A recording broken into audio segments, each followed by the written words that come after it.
Kitty, you had your chicken. I'm gonna say it's the cat anyways. Alright, let me make sure it transfers over. Sweet. Okay, one more time, without the oops.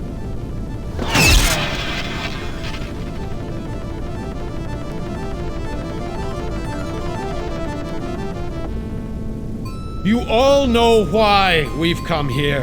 Can you hear this? The patrons have pushed us into a corner. Their magic has grown too powerful to hold in check. These villains are stealing the worship of our own followers. We must do something before they marshal their forces, before they destroy us and all we stand for. We've come to the Vortex to destroy the world. I guess the game starts with you guys having lost. Our side is lost. Life will be better after the sundering. Our followers will live on in the new worlds of air, fire, stone, and water. Our enemies will be trapped in the labyrinth to contemplate their dark ways. And we will guide the new order into the future. Help me, my friends. Let us summon the world's seal and begin the process of healing.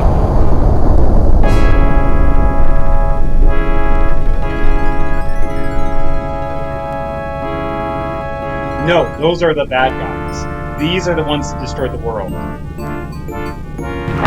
This seal ties together all of Earth's elements. As we sunder it, so do we sunder the world. Thus we begin a new age. They basically took everyone, put them into their little bubble categories, and then broke everything up.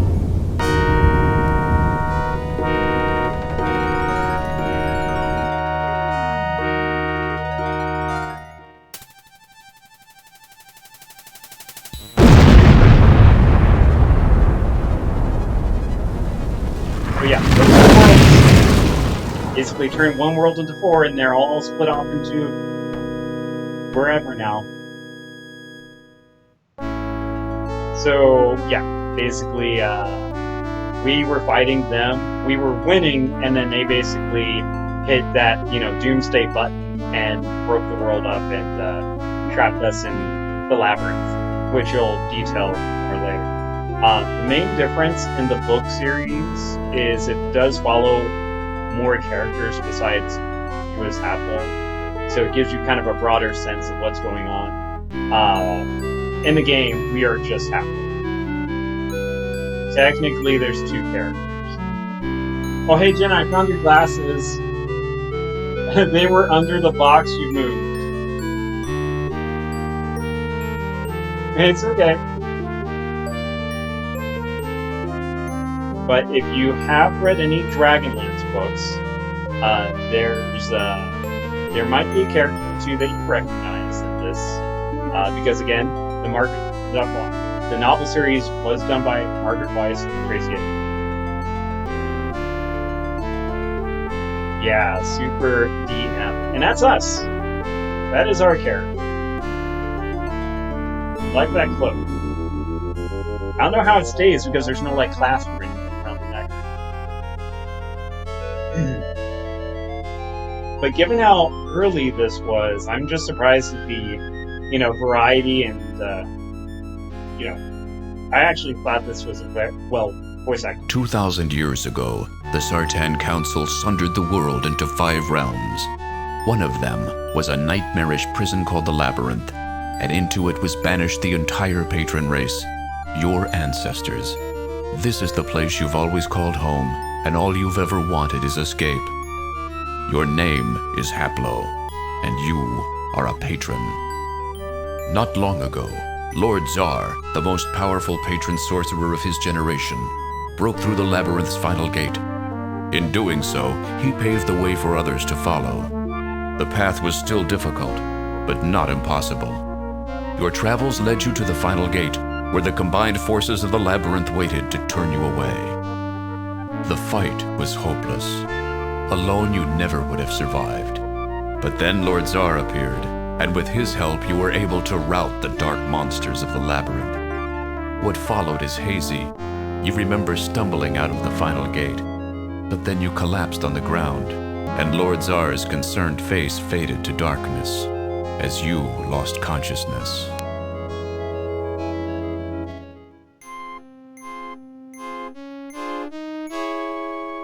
So, that's how the game starts. You broke out of prison, almost died, and you go, well, man, I went through this labyrinth, this crazy place, and fought my way out.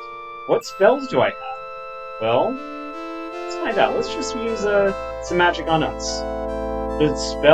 Our massive spell list that we had to get out of this crazy place. Heat and cold. Not fireball, not chill touch. We can make something warmer or something colder. We thought we could get out of this prison that trapped us for 2,000 years. Okay, cool, yeah. Everyone else, no way, you're suckers. I'm rocking the best spell loadout in the world.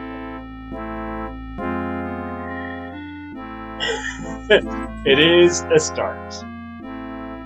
So yeah, we can use magic on ourselves. Let's see what happens when we use heat.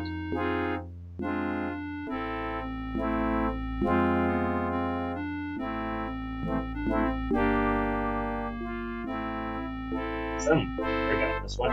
Lucky you didn't have the spell turned up to char oil. So, yeah,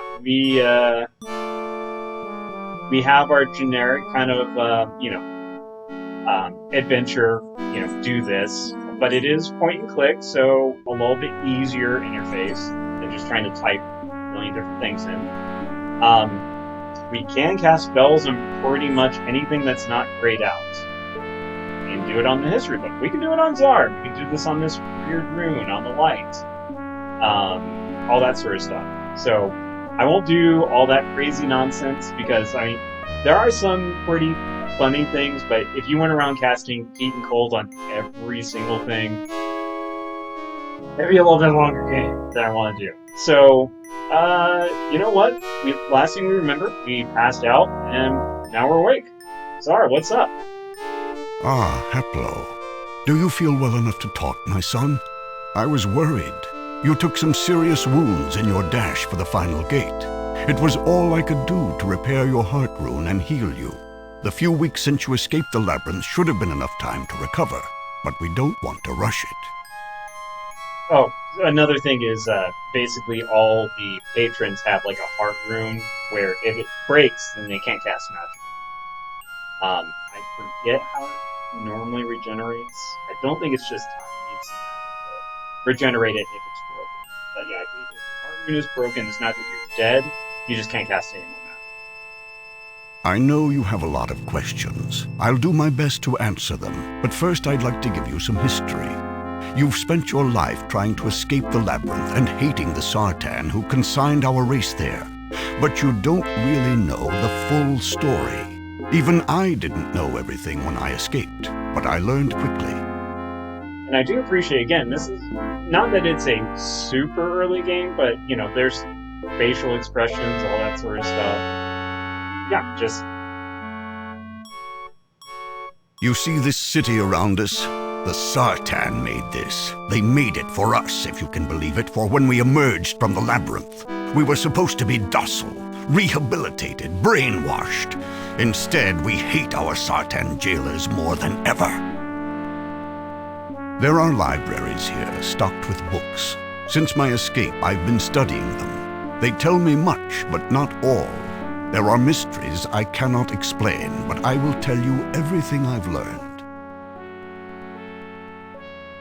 Okay, lower the game audio just a bit. 2,000 years ago, our patron ancestors warred with the Sartan. We were winning. It was only a matter of time until we defeated the evil sorcerers, took our rightful place as leaders of the world, and freed the other races from their slavery to the Sartan. In desperation, a Sartan named Sama hatched a fiendish plan. He intended to sunder the world into 5 realms. 4 of these realms would be homes to the mensch races, elves, humans, and dwarves. The 5th is here, the labyrinth. It was supposed to serve as a prison for our race. They created a magic artifact called the World Seal. With it, they succeeded in sundering the world. Our ancestors were trapped in the labyrinth, and the rest of the world was broken into the other 4 realms. They planned to lord over the realms and administer the labyrinth as we were rehabilitated. But something happened. They just disappeared, and with them, all of their good intentions. Without the guidance of the Sartan, the labyrinth became a slaughterhouse. Its magic made it aware, intelligent, and it wanted our blood. Life was a living hell for our people. But instead of breaking us as the Sartan wanted, the labyrinth has made us stronger.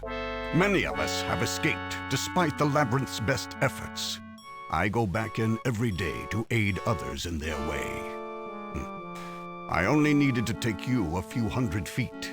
You even demanded that you cross the final gate on your own, without any help, before you passed out. You should be proud.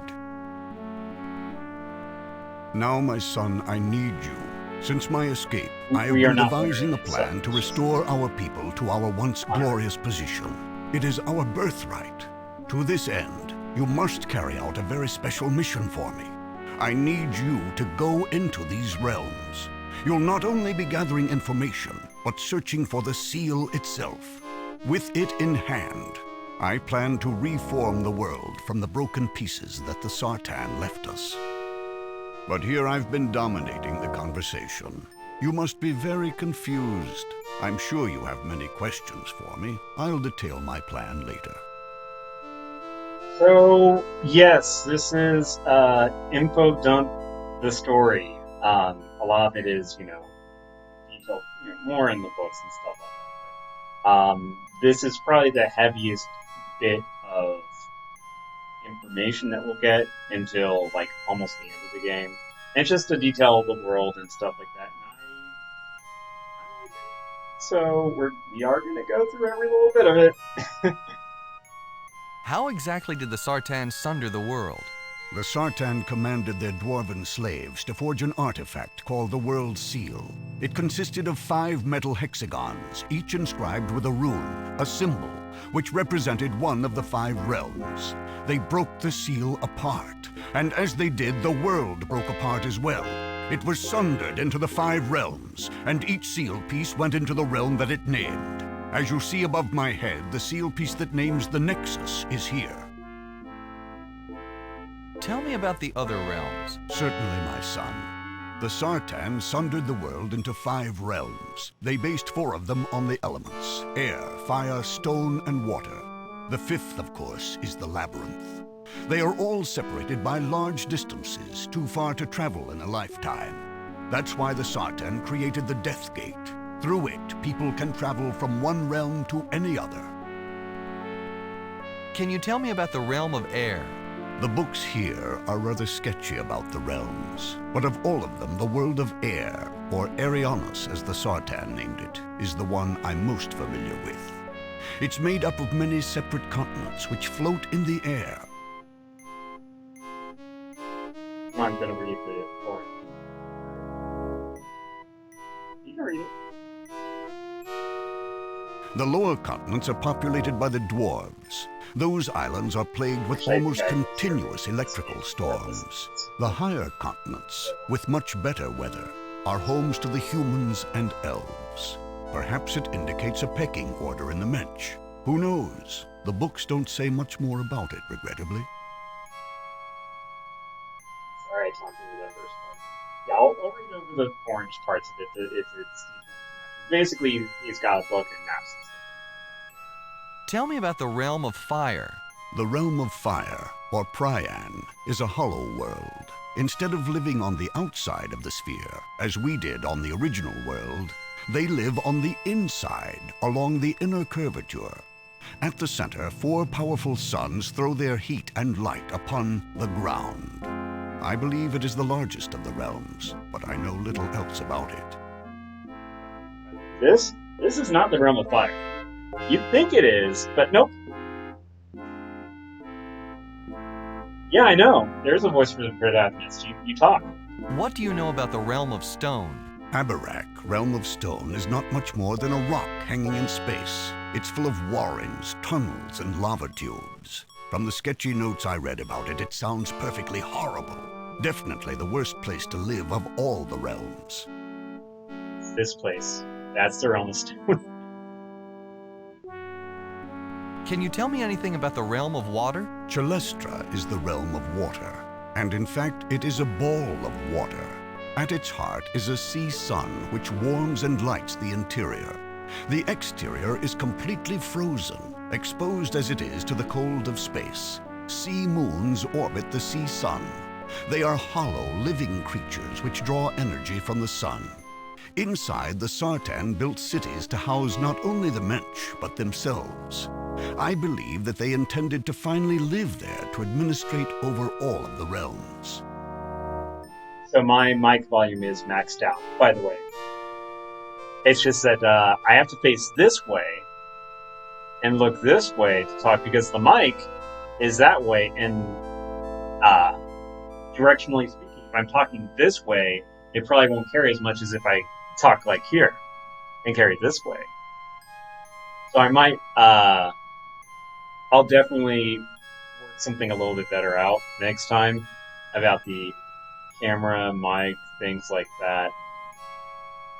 It's just unfortunately the original idea that I described when I was muted in the very beginning of the stream, the game wouldn't run on the new laptop. It will only run on this old laptop, even though they're basically the same computer specs, except one has a solid state drive, the other one doesn't. Anyways. Have you learned anything about the labyrinth? Like I explained, the labyrinth was supposed to rehabilitate our entire race. With the Sartan in control, the test that it administered would have been difficult, even violent, but never fatal. The Sartan disappeared, and somehow the labyrinth became sentient. Its magic took on an intelligence. It started to kill us, slowly but surely. It toyed with us, always gave us just enough hope to keep us fighting. It created environments and monsters that even the twisted Sartan had never dreamed of. But we bested it. We escaped, and more of our kind are escaping all the time. But it is a trickle instead of a flood. Most of our race is still trapped inside. If my plan unfolds as I expect, I will free everyone at the same instant and bring an end to our imprisonment once and for all. What is this place exactly? It's not the labyrinth. It's known as the Nexus, kind of a way station. This city is where the Sartan were supposed to watch over the labyrinth. I believe they were going to give it to us as a place to live once we had been rehabilitated. It makes a perfect staging area for my plan. The Death Gate. What's that? The Death Gate is a portal. It connects the 5 realms. With a good ship and the right magic, anyone can cross the Death Gate from one realm to any other. Have you crossed the Death Gate? No, I haven't been able. I've made preparations, but it's always been my intention to send an emissary, or more appropriately, a scout in my stead. In fact, I was hoping that you would be my eyes in these realms. What kind of magic is needed to cross the Death Gate? It's very simple, yet infernally unattainable. The books describe the necessary preparations. You need a ship, one powered by magic with the ability of flight. You need a steering stone, magically treated to guide the ship through the portal. But upon the stone, you also need the naming rune of the target realm. The books state this, but neglect to actually show the runes, as if they were common knowledge. None of the books depict these runes. For years, I've been researching the subject, reading every document, poring over every scrap of parchment. And I believe I've finally divined one of the runes, that of Arianos, World of Air. It's the only one I've been able to reconstruct, and it's taken years. I don't even know if it's possible to produce the others, given the pitiful research materials I have. It's my thought that the other runes might lie somewhere inside the realm of air. For some time, I've been planning to send someone there to look for them. Do you have a ship? Yes, the Sartan were kind enough to leave one for us. It didn't have the steering stone that such a ship requires, but I was able to reproduce one. Without the naming runes of the realms, of course. Let's go back a step. Certainly. Can we talk about something else? Of course. What do you want to know? Where did the Sartan disappear to? I don't know. I don't think their disappearance was planned. All of their documents indicate that they expected to be around for a long time to enjoy the fruits of their labor. It seems that one day they just vanished. I have a few theories. It's possible that they did plan to vanish. They might be hiding somewhere in the realms, using the disappearance as a smokescreen to make us careless. When the time is right, they will return with our deaths in their hands. In any case, I take nothing for granted. I must know where the Sartan went to. I must have vengeance. Our people cry for it. Somewhere in the realms there must be signs, clues. Eventually, we shall discover them, and the trail will lead us to the Sartan. Then we shall destroy them. What were the Sartan like? I've pieced together a picture from the books I've found. The Sartan were the opposite of us, even physically. As we have black hair with white ends, the Sartan have white hair with black tips. The runes that we place upon our bodies for protection and to enhance our magic, they shun. I believe that while the Labyrinth has forged us into a harder, stronger race, the Sartan have grown softer in their luxurious realms. They will be no match for us. They will look into our eyes and find the mercy they gave us, the hatred we've kept burning for thousands of years, and their own deaths. Yeah, so that the heart rune is the center of their magic, but yeah, they basically are all tatted up and everything. It's a lot easier to get them long sleeves and everything else to make sure you don't have to draw those extra things. You repaired my heart rune? Yes. As the Labyrinth continued to attack you, the magic rune tattooed over your heart became weaker and weaker. When I discovered you, it was actually broken. As you know, heart runes must be complete to function. They sustain us, protect us. They are like circles. The magic of your being continually flows through it. If it becomes weak, you cannot cast spells. If it ever becomes broken, you fall ill. Luckily, I found you in time. I was able to draw upon my own life force to lend to you. It repaired your heart rune and made you strong enough to overcome the final hurdle of the Labyrinth. You should know this question, but... Tell me about magic. Certainly, patrons have magic in their blood. Once we were the greatest sorcerers in the world. If we had learned to work together as the Sartan did, they never would have stood a chance against us. Since then, we have lost much of our skill. We have forgotten many spells because they were useless in the Labyrinth and retained only a very few. We never lost our potential, though. To this day, we can cast any spell as long as we know how it is constructed, but we are pitifully ignorant. One of the things we must do before we confront the Sartan again is to relearn the magic that we have forgotten. How does magic really work? Magic is based upon possibilities. The possibility always exists that reality is a certain way. Imagine that a stone wall blocks your path. There is a possibility that a door exists in that wall. A wizard bends this possibility into reality until the door appears. All spells work this way. How do you cast a spell? Spells are made up of runes. You build a spell by putting these runes together to form a rune construct. When you have built the construct in your mind, you trace the design in the air. The magic catches fire and leaves a glowing trace behind your finger. Upon completion, the spell casts, and reality is changed. I prefer to say I am a reality breaker instead of a sorcerer. How do you learn new spells? The easiest way to learn a new spell is simply to watch someone casting it. All you have to do is mimic the motions, trace the same rune construct in the air, and you are casting that spell. Another method is to see it on paper. Sometimes people prepare books of spells. Other times they include spells to highlight their text. Spells could be found on any document. I've scoured these halls looking for any such books and come up empty. Perhaps the Sartan were careful about the text they left behind, just in case we escaped too soon. Level up too fast. Finally, one may discover a spell permanently placed upon an object.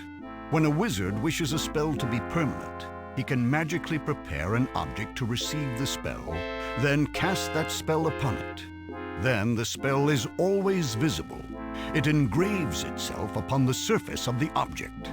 By studying it, one can learn the spell. Can you tell me anything about the spells I already know? I'm afraid that, like most patrons, your repertoire is rather limited. You know only the most basic of spells, heat and cold, normally used to keep yourself alive in the harsh climates that the labyrinth can produce. They are powerful, but not very versatile. Do you know any spells that you can teach me? Yes, I do. There are 2 spells that I intend to teach you. Identify and Rune Transfer. Both will be very useful in your mission. Identify can supply information about any magic object or spell.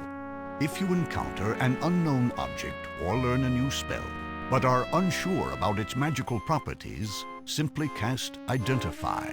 It will explain everything to you. The second spell, Rune Transfer, is very specific. With it, you can transfer a rune symbol from any object to a magically prepared surface. This will be necessary to place the naming runes of the 4 realms upon the steering stone. After I teach you the spell, I will give you a marker with the naming rune of Arianas upon it.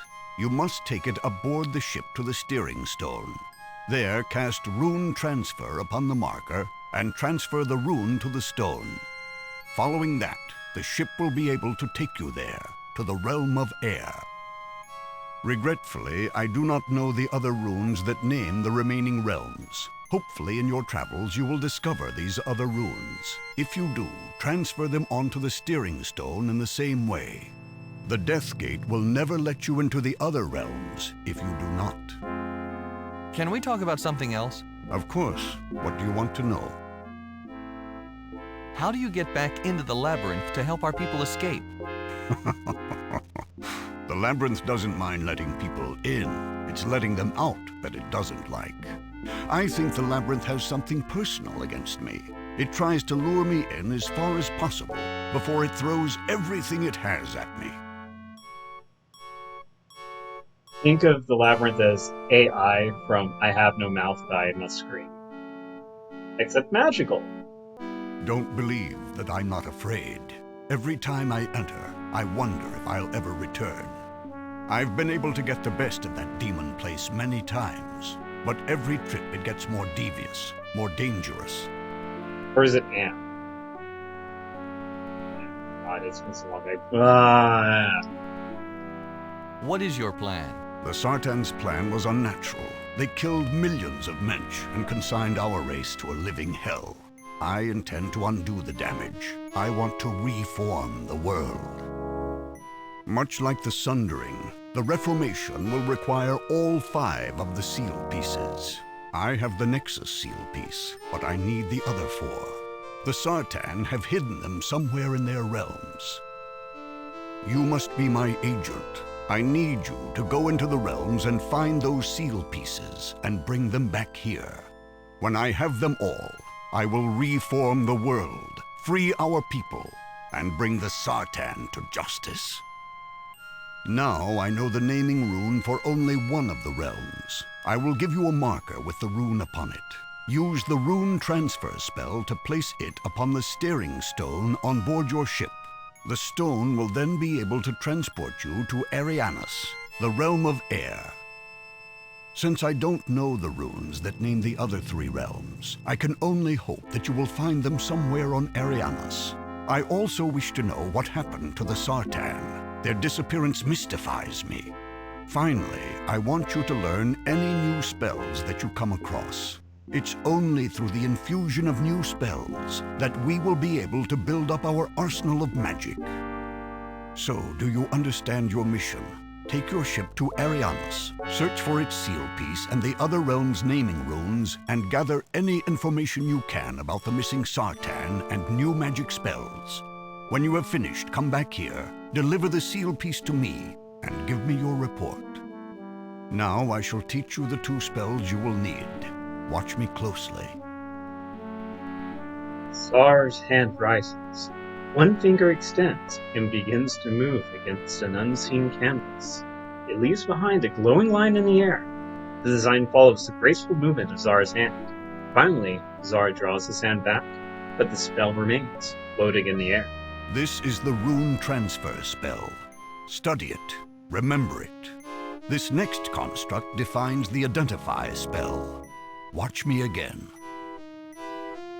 Her spell fades, and Czar traces a new design in the air. This one is very simple and quick to complete. You stare at it and commit it to memory. That's all, my son. I am entrusting the fate of our race to you. Do not fail me. He tosses you a stone marker with an intricate symbol upon it, the naming rune of Arianus, you gets, and returns to studying the tome laid on the desk before him. I have learned 2 spells. Spells we have learned are, well, identify.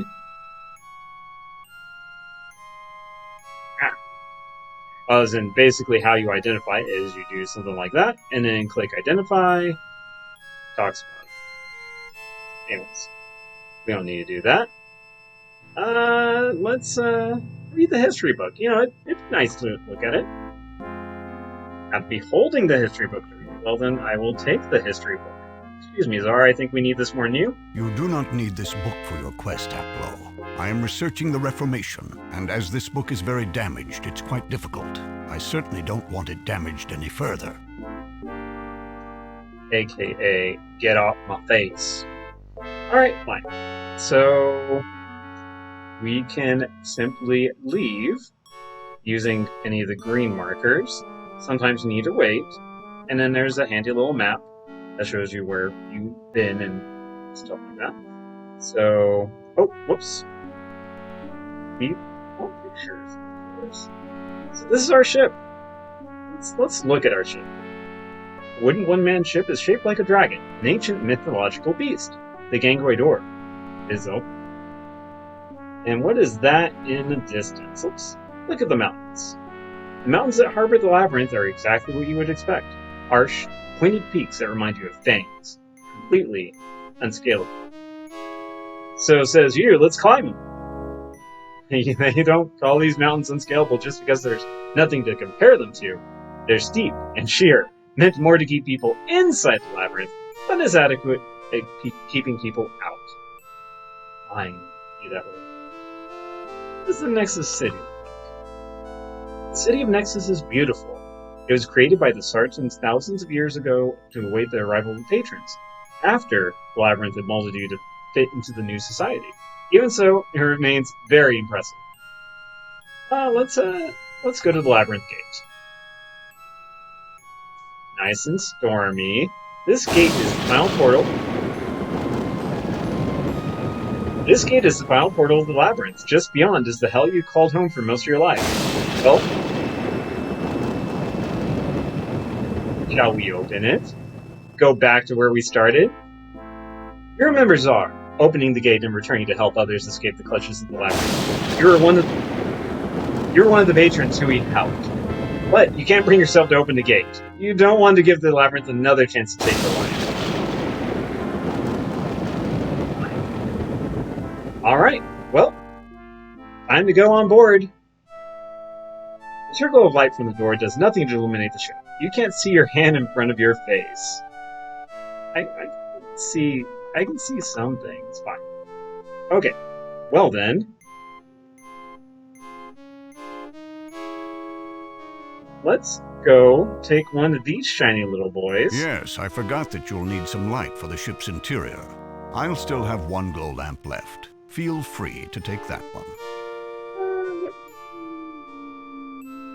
The ancient metal seal is inscribed with the naming room of the Nexus. Let's, gimme. Czar gives you a look that says that's not one of the skill pieces you're supposed to collect. Well, fine. I'm just trying to be completionist. You carefully place the glow lamp on the mount by the door. With the new light, you look around your ship carefully, identifying the navigational tools provided. In the center, you see the steering stone. It has the power to guide your dragon ship through the Death Gate and into the other realms, as long as that realm is represented by its naming rune on the surface of the stone. To the front of the ship, you see the steering wheel. Once you travel to a new realm, this allows you to navigate your vessel to the places within it. You stand at the crap bridge of your one-man dragon ship in front of the navigational wheel and steering stone. One man? I am not that big. This is definitely bigger than one man. The map for the city, basically that's all the access we get to the Nexus City, the Grand Nexus City. That's just this one room that Czar's in. Otherwise, we have the labyrinth that we are too afraid to go into, and then our ship. And that's all we got for this world. So, rune transfer, eh? Let's do it.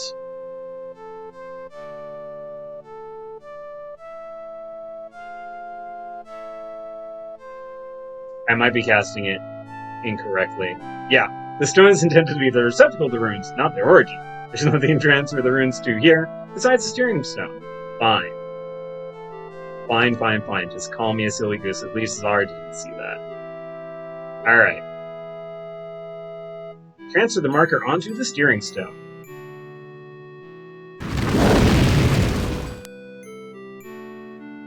You transfer the marker into the steering stone. Alright, well, nothing left to do here. Let's go on. You call on the power of the steering stone to take you through the Death Gate and into Arianis, the world of air.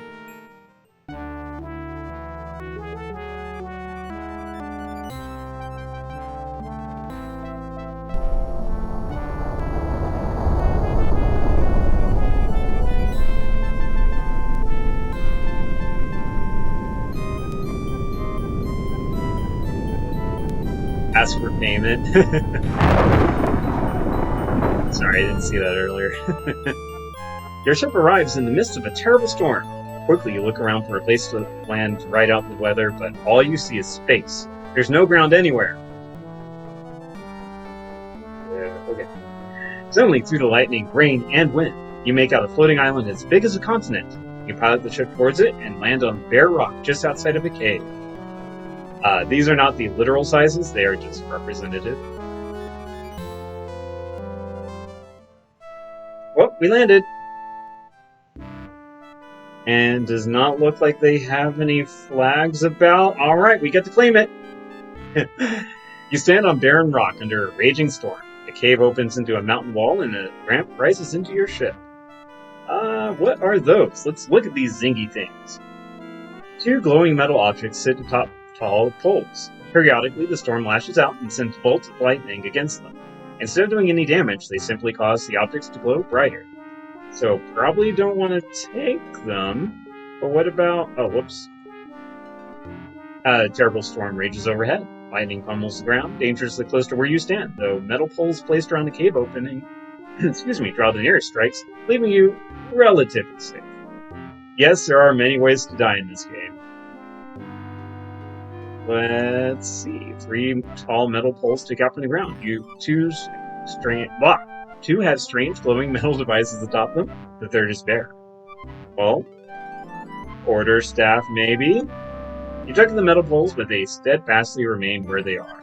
And if it's something that's grayed out, like I cannot take the ship, obviously. You cannot take your ship. Yeah, that means you just can't do it. So, if there are any spells that you'd like me to try on anything, let me know. If you want to see what something does, just let me know. But I will go ahead and do our first save.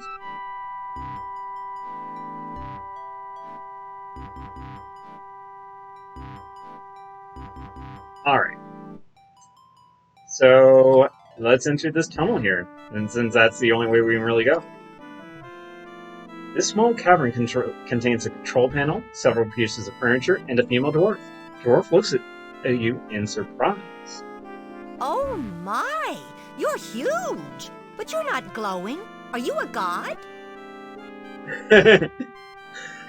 Well, I think we know the answer to this, but I'll let you all decide what I should say in this case. What do you all think I should say? I know what I would say.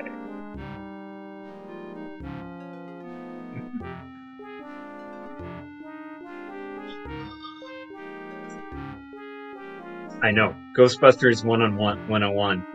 Definitely a god. Of course I'm a god. Where are my offerings? Well, you're welcome to my bread and marmalade, but Limbeck is going to want some later on, so don't eat it all. You're not glowing even a little bit. Are you sure you're a god?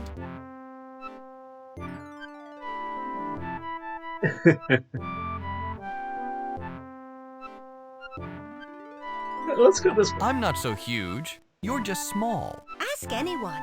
I'm tall for my height. You're just a giant. That's a rather unusual greeting. Hello to you as well. I must have forgotten my manners. Hello, huge visitor. Try not to trip on anything. It must be hard to keep your balance when you're so far from the ground. No, we're not gonna... A god? Of sorts, perhaps. Game, Why I would want I to be be a glowing? god. Just All let me be a gods god. glow. At least everyone I've seen glows. How can you be a god if you're not glowing?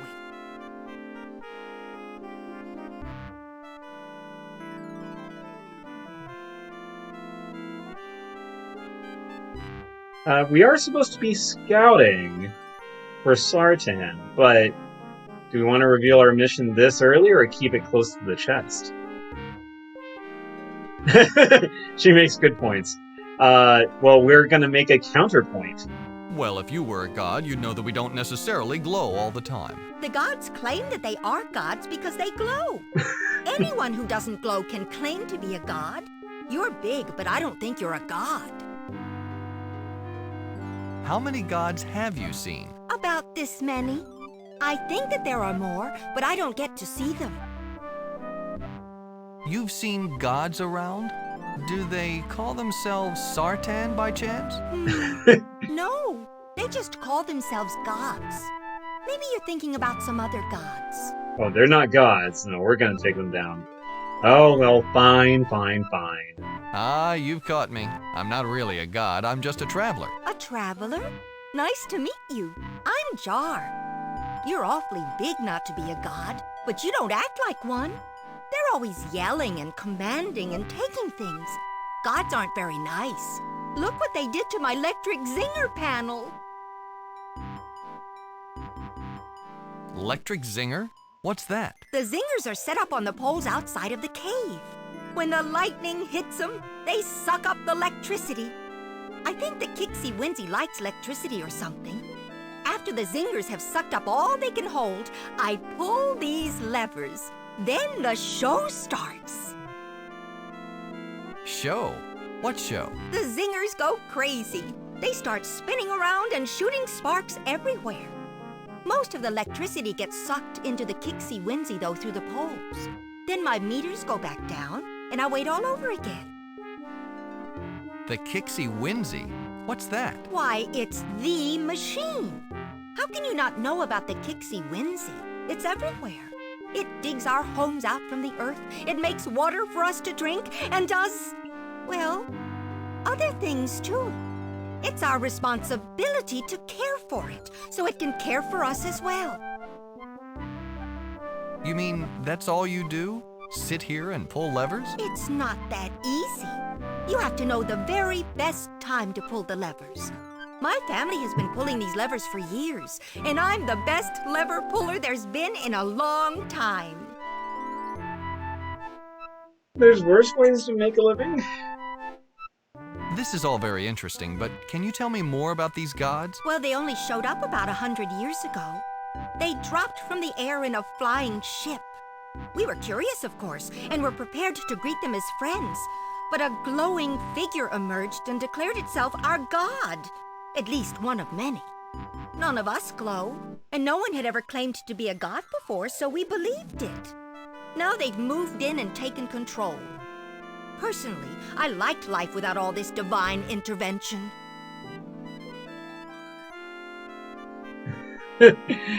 Right when we were about to do the same thing, but When it arrived, your glowing figure claimed to be a god, and you bought it? Why would someone lie about that? I wouldn't claim to be a god if I wasn't. Besides, he glowed.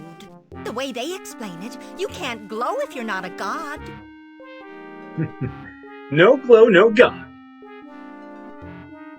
If the figure didn't glow, would you have believed it? Probably not.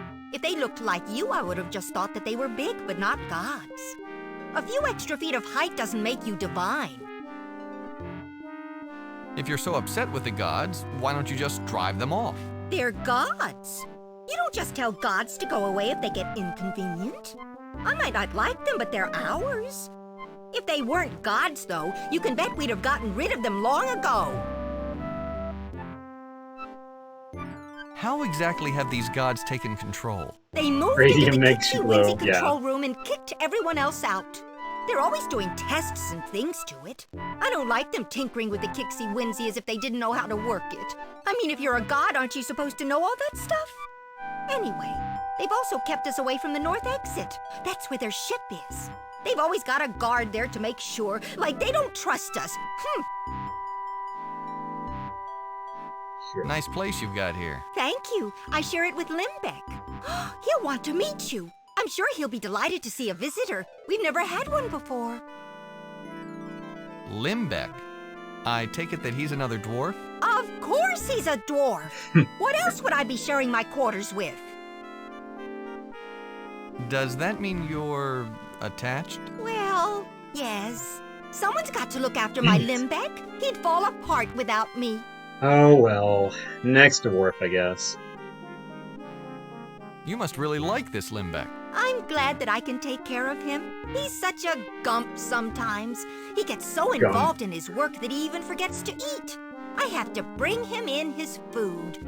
That's why I keep the bread and marmalade handy. It's his favorite. I had to take a quick thing of this. Someone who forgets to eat sometimes? What is that about? Isn't that kind of a limited diet? Well, it's what he likes, and I have to make it perfectly. If there isn't enough marmalade, he calls it dry. If there's too much, he's so messy that he gets it everywhere. That's why I can't let him make it himself. He always puts far too much on. Does he like these gods as much as you do? He doesn't quite dislike them. He simply doesn't believe in them. He thinks that these gods have been taking advantage of us. We've been serving them when we were meant to serve the Kixie Winsy. He says that we've been oppressed. What does he do that keeps him so busy? Mostly he writes speeches. They're supposed to enlighten the masses.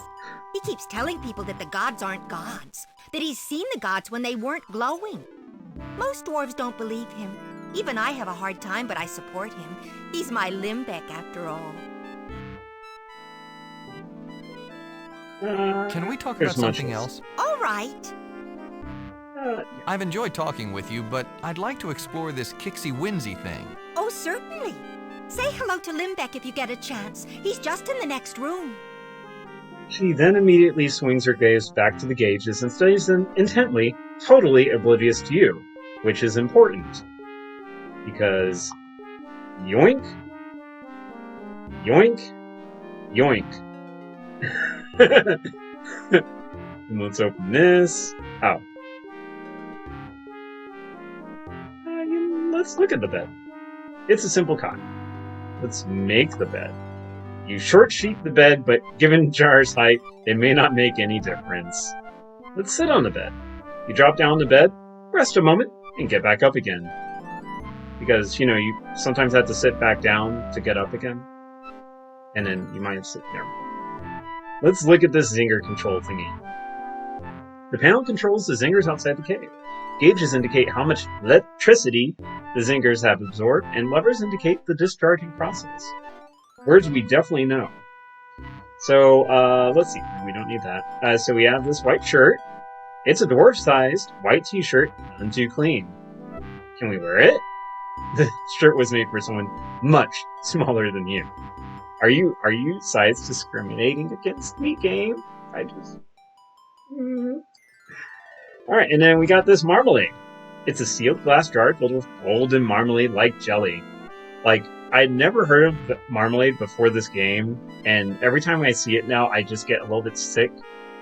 I don't know why, but let's try to eat it. The marmalade is so sweet that you can only manage a small taste before you close up the jar again. Do we want to eat the bread? Let's eat the bread slice. You bite down the slab of bread. After the pain subsides, you decide that only dwarves can enjoy eating something so like a rock. Yes, a dwarf politician. Too bad Julie's not on. Julie would love this dwarf politician. Alright, put the marmalade on the bread slice. You slap a large dollop of marmalade onto the bread. It sits in the center, looking rather lonely. Oh, well, let's do some more. You slap a large dollop of marmalade onto the bread. The bread is uniformly covered with it just right. Well, I don't like just right. You slap a large dollop of marmalade, blah, blah, blah, blah. The marmalade is overflowing. Perhaps you added just a bit too much. Alright, one more. Just one more mound added to the already overflowing mountain of marmalade. It doesn't get any messier than this. Perfect. Alright, and let us proceed to the next room. Papers and parchments are piled everywhere. In the middle is an intent, but confused-looking dwarf. Upon your arrival, the dwarf looks up from his scribbling and gasps. My word! What are you? Let's be honest. I'm Haplo. What are you? Haplo? Oh, that's your name. Forgive me, I forget my manners sometimes. I am Limbeck Bolt Tightener. Welcome to my home. You're not a god? No, you can't be. You're not glowing. I assume you're a traveler. A traveler from where? Where are you going? Do you know the gods? What do you think of the Kixie Whinsey? I'm just visiting. I've never been here before. I don't know the gods or anything about the Kixie Whinsey. I'm very sorry. Sometimes my curiosity gets the better of me. I'll try and be patient. Please go ahead, ask me anything. I'm looking for a piece of something. It's metal, hexagonal, and has a symbol on it. It's very old. Do you know where I might find it? I wish I could help, but I'm afraid I'm not familiar with anything like that.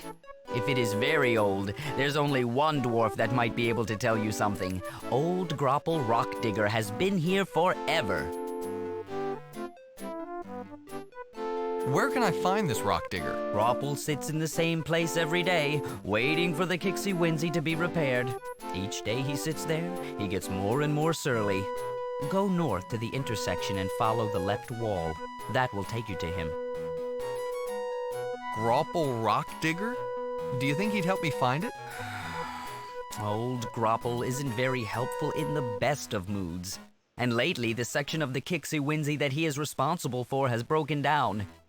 It's made him extremely sullen. He won't talk to anyone except in insults.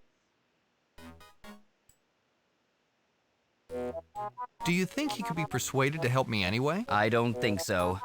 We tend to be a fairly stubborn people and Grapple much more than most. If he doesn't want to be moved, he won't move. If he won't talk to you, no amount of persuasion will help. If I told him I was a god, would he help me out? Grapple hates the gods more than anyone. He remembers the days before the gods, when we worshipped the Mangers. He feels that the gods displaced them. I think if you told him you were a god, he would die before he uttered one word to steer you in the right direction. What's being done to fix the Kixie Whinsey? Normally, the Kixie Whinsey automatically fixes itself. But when something breaks that isn't vital or necessary, it leaves the section unrepaired. We don't know how to fix it, and Grapple refuses to leave it. He's been sitting there for weeks. I think we do actually get to keep the marmalade after this. How old is Grapple Rock Digger? He's been here for as long as anyone remembers, long before I was born. He'll tell you he remembers when the Kixie Whinsey was built, but that was thousands of years ago. I think what he forgets, he makes up. Enough about this rock digger. Tell me more about this place. Certainly. What do you want to know? Ever heard of the Sartan? The Sartan? Is that a place? I'm sorry, I've never heard of it. What are you writing? Speeches. I have to convince my fellow dwarves that these gods aren't what they claim. They've oppressed us for too long. We must break the chains and take back our freedom. I'm just not very literate. I can't put my ideas down on paper very well, but I'm determined. Why don't you ad-lib your speeches? Oh, I couldn't do that. Every idea must be perfectly worded. One misspoken word could have the opposite effect of what I'm trying to achieve. I only deliver my speeches after I'm entirely happy with them. Where'd you get all of these parchments? I gathered them from all over the Kixie Windsy. No one reads them. In fact, no one can. They're too old. So I write my speeches on the back of them. What makes you so sure that the gods aren't what they claim? I've seen them. Without the glow. I discovered that it's artificially produced. So they don't have the last dragon glow sometimes. Got it. Isn't that enough to convince the other dwarves that they aren't gods? I haven't told them. It might go against their beliefs to the extent that they would just stop listening to me. I simply can't risk it. The only way to convince them would be by removing the god's glow. Once my fellows have seen beyond the artificial shining, they will rise up and cast them out. I can't figure out how to do that, though. It's not natural, eh? How do they make it? It's magic. According to some of the older dwarves, everyone used to be able to use magic. They've cast a spell to make themselves glow. A spell, you say, to make you glow, you say, like a god, you say?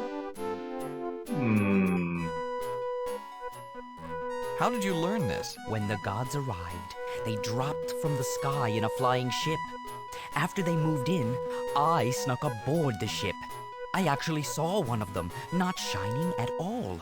He was moving his hands in some intricate motion over a bunch of little statues. When he was done, the statues glowed brighter. I must have gasped, because he immediately looked over at me. I ran, and he never found me. But ever since, they've posted a guard outside the ship. A flying ship? Yes. One of the byproducts of the Kixie Windsy is water. For their own reasons, they pump the water into the ship and leave with it, only to return a few days later with new gods and an empty ship. Let's talk about something else. Very well. Let's get back to talking about this place, shall we? Certainly.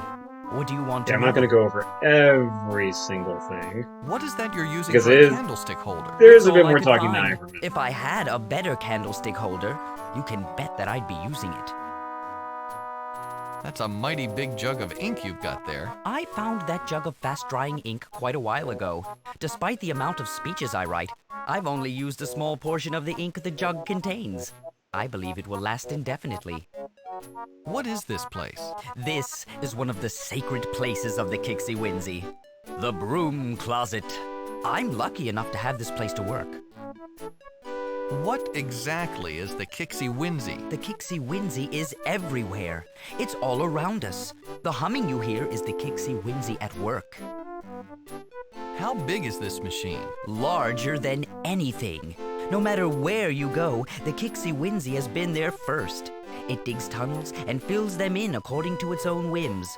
We live in the chambers that it builds. If it fills up our homes, we find somewhere new to stay. Its controls and instruments are scattered throughout the entire continent.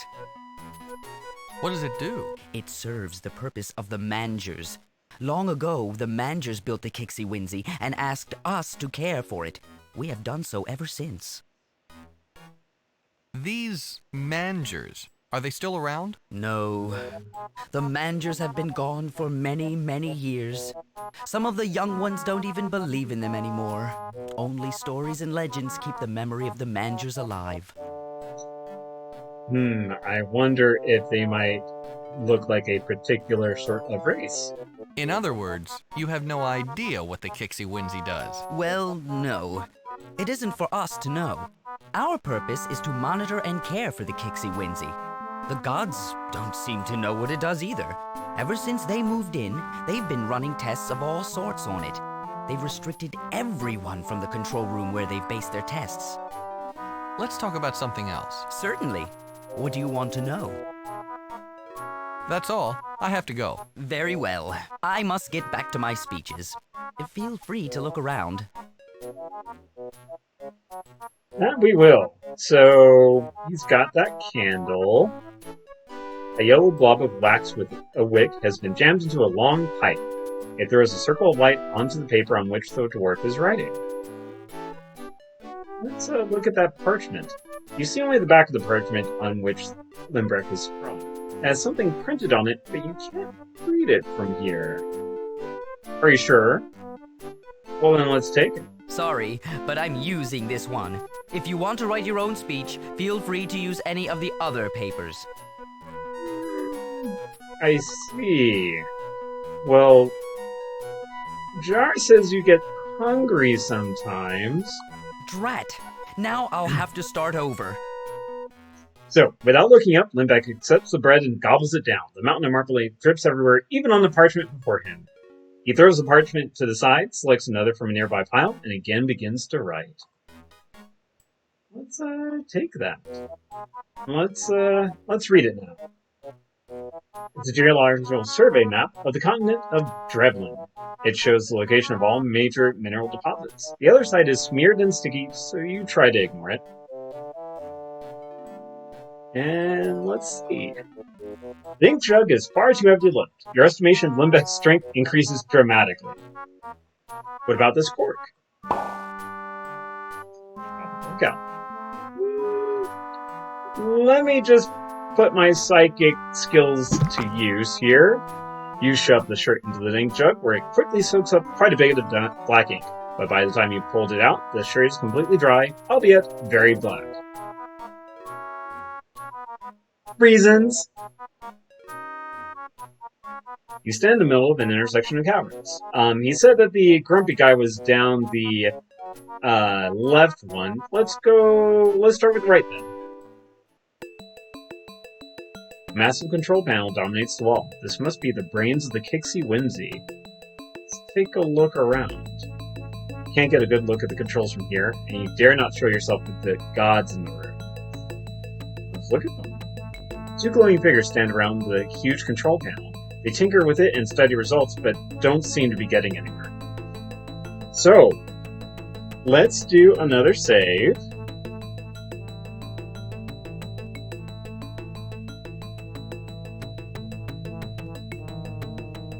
Alright. Do you want to try some spells on the glowing folks?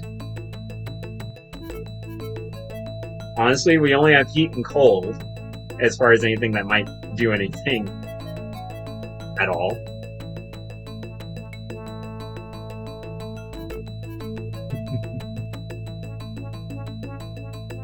Look at this. Work is about the size of our fist. Okay, very well. Can't do anything about that from here. Pipes and other metal fixtures run along and through the wall. They connect the control panel with the rest of the continent-sized machine. I am going to leave for now, but I'm going to come back and do something. I will. Alright. Let's go the middle way now. This is a workstation of the Kixie Whimsy. Obviously the job isn't too tough, or this dwarf wouldn't be asleep. Leaning back in his chair, a dwarf has fallen asleep with his head nestled between two bells of an alarm. The alarm, eh? Two cup bells sit in the bottom of the panel. A striker is affixed beside each of them. Let's look at this panel. It seems that this workstation is intended to monitor the ambient temperature. It includes both a temperature sensor and a feedback gauge, and an alarm for emergency situations. Temperature, you say? The gauge includes a broad range of acceptable temperatures, but has a clearly defined red danger zone at the hotter extreme. Hot, you say? Gauging temperature, huh? A glowing figure stalks around the outside of the caves, carefully listening for anything unusual. He guards the huge flying ship docked here. Well, this looks like we can go up. You begin to walk into the shadows of the cave, hoping to sneak by the glowing guard. Before you take more than a few steps, the guard cocks an ear in your direction and strides towards you. You quickly backpedal, and eventually, the guard stops following you. Alright, observant guard, I see. We'll come back to here later. And let's go to the top left. This chamber is filled with convoluted pipes. A grumpy old dwarf sits on a stool under a broken section. Let's you know what? Let's go ahead and take that. Pipe repair. Alright, so we got an old dwarf who is holding an elbow pipe. Let's just see what happens when we try to take it. I need this to hear, Rockhead. Alright, he whips the pipe out of your hands and bonks you on the head with it. Let's listen to the old dwarf first, because we've got 2 ears, 1 mouth, so we should do more listening, less talking. His continuous diatribe includes subtopics as how good the old days were, how the young dwarves don't have the respect for the kinks and whimsy they should have, and other standard cranky old dwarf complaints. Alright, pipes curve along the walls and the ceiling. You cannot guess what their functions are. Alright, let's talk to the old dwarf. What the heck do you want, you overgrown, dim-witted god wannabe? And speak up! Well, that's unkind. I don't want anything, you squat, ugly old dwarf. Then why are you wasting my time? Get out of here, you festering pile of refuse!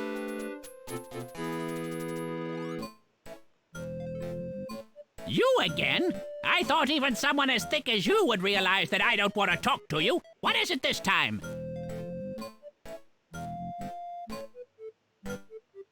Are you Grapple Rockdigger? No, my name's not Grooper Potlicker, you rockhead. I'm Grapple Rockdigger. Who's asking? That's what I said, Grapple Rockdigger. Can't you hear very well? What did you say?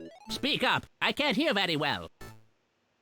I said your name was Grapple Rockdigger. I know my name is Grapple Rockdigger, Dirtrag. I told you that. Well, we know what happens if we say that we're a god and make him more upset than he already is. Let's just go honest. My name is Haplo. Flappo? Interesting name. I wouldn't want to be saddled with it, though. Even Flappo is a better name than Grapple Rockdigger. Then it's a good thing my name isn't Apple Snotfinger. Sheesh.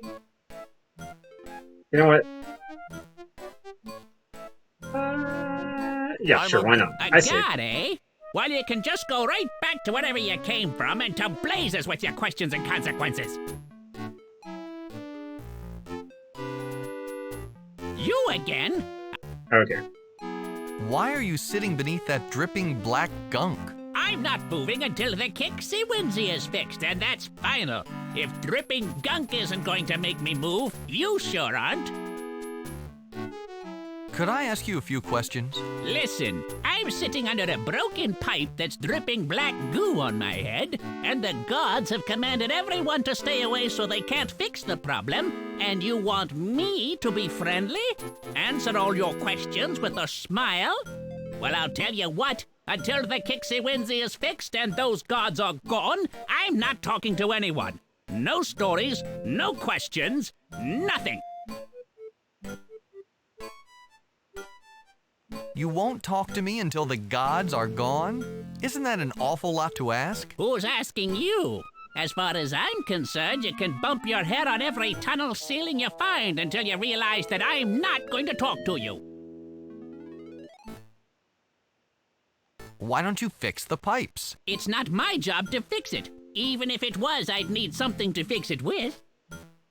What about that box labeled pipe repair on the floor? Everybody's rummaged in that box taking what they want without regard for the fact that the Kixie Whimsy might actually need it. At one time, there were 5 pipe fittings in the box. Now there aren't any. Wait a second. What exactly are you holding in your ear? It helps me hear. It's a pipe fitting. I guess I got it from the box. What became of the missing pipe fittings? Who knows? Some folks have absolutely no consideration. They took my pipe fittings for one silly purpose or another. Did they ask my permission? Not once. Why, the gods even made off with one of them. Even if I could get those other pieces back, I'll never see that one again.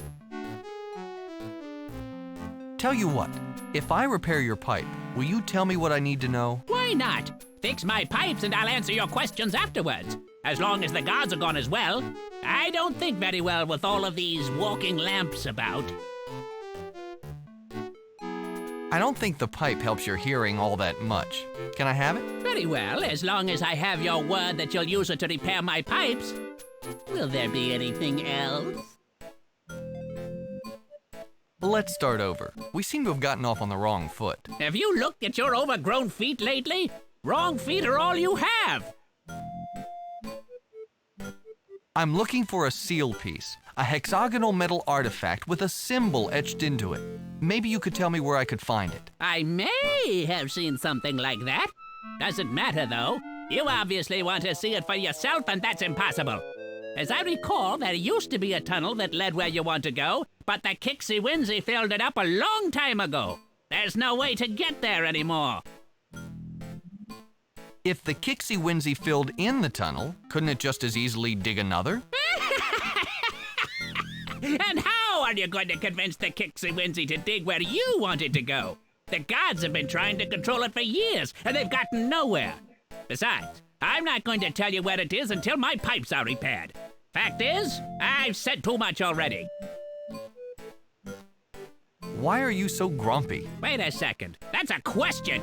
If you're trying to trick me, it won't work. I'm not saying anything.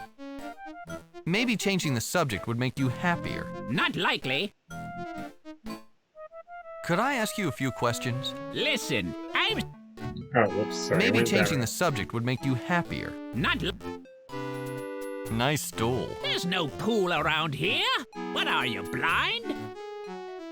No, I said stool. What are you, deaf? Can't understand a word you said. New to the language, are you? I know that there is... Could I ask you a few... Listen, What's wrong with the... a length of pipe is rotted away. I had to shut the main valve to keep it from spewing black gunk all over the place. So until the pipes are repaired, I can't risk reopening the valve. Who needs this attitude? I'm leaving. Fine. I'll just sit here under my broken pipe. You go have a nice life. Maybe I'm misremembering, but there was like a conversation thing where you would just insult each other back and forth for a while. The stretch of pipe has rotted away, leaving two sections that are not connected. The steady drip from one end falls around the old dwarf's head. This does not improve his mood. Well, what happens if we do this?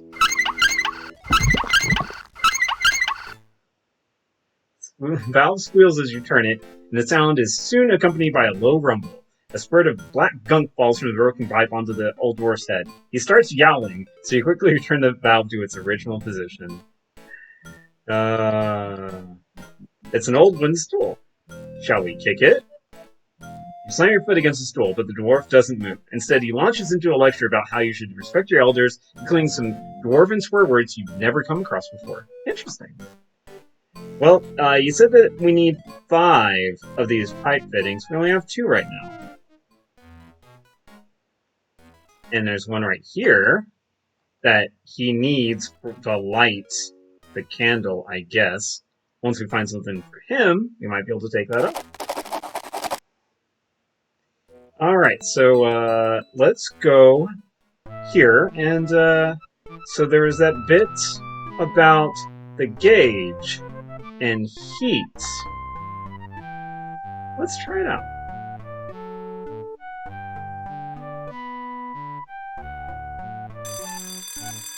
You hang the heat rune construct in the air. As soon as you've completed the glowing lines of the spell, the temperature sensor begins to smoke. The gauge's needle jumps into the danger zone and the twin bell alarms sound. This rudely awakens the sleeping dwarf, who immediately panics. The commotion attracts the glowing dwarf, who is covering his ears in pain. He screams at the dwarf to stop the alarm, but the dwarf appears as helpless as the guard. Find it quite easy to sneak by the guard while he's busy trying to get the alarm to stop. The ship's deck overlooks dwarven caves. A rope ladder drops to the ground and stairs lead elsewhere into the ship. Let's go down first. Slaves in this room power and guide the ship, with the help of magic provided by the ship's wizard. These slaves are the first you've ever seen the Lemenge phrase called human, and you're a little taken aback by the similarity they have with your own people. Aside from their mongrel hair collars and lack of heart runes, the humans appear almost identical to patrons. You might even be able to pass yourself off as one of their kind. Well, those are not good. Well, we have slaves, and then we have Duke. Let's talk to the Duke of the ship. Who are you? Are you a slave? I don't recognize you and you aren't chained. I certainly hope you aren't an elf sympathizer.